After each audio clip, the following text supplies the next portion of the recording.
কিছু কিছু শকুনের দৃষ্টি আমার এই বাচ্চাটার উপরে, আমার এই নন্দু সোনারে দেখে কিছু কিছু শকুন একেবারে শকুনের দৃষ্টি দিয়ে চায় থাকে আর উল্টাপাল্টা কমেন্টস করে। তো শকুনকে একটা কথা কবে নাকি, শকুন এই নন্দুর দিকে দৃষ্টি দিয়ে কোনো লাভ নাই, তোরা এক কাজ কর, শকুনের দৃষ্টি তো সবসময় বাগারেই থাকে, তোরা বাগারেই যা, বাগারে অনেক মরা পশু প্রাণী আছে, পচা গলা পুক পড়ে গেছে, হেগুনে খাগা,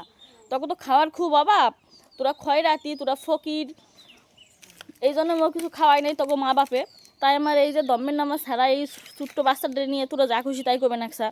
তো তখন ধর্ম নিয়ে তো আমি কিছু করবার যাই না, তাও তো একটা বাজার তাও করি না, কিসের নিজে হুদাহুদি ঝগড়া করে বেড়া হোস, আমি হেঁটেই বুঝি না। এই বাচ্চাটা তো কাউরে কিছু কয় না, ও তো নিরহ প্রাণী, ওরা ধর্মের নামে ছাড়া হয়েছে, ওরে দেখলেই তোরা খামু খামু খামু খামু করস।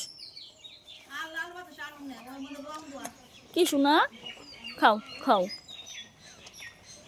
কি সুন্দর খায়, খায় খেয়ে মুখ মাখায় পালাইছে, আমার দুষ্টু খায় খেয়ে মুখ মাখায় পালাইছে।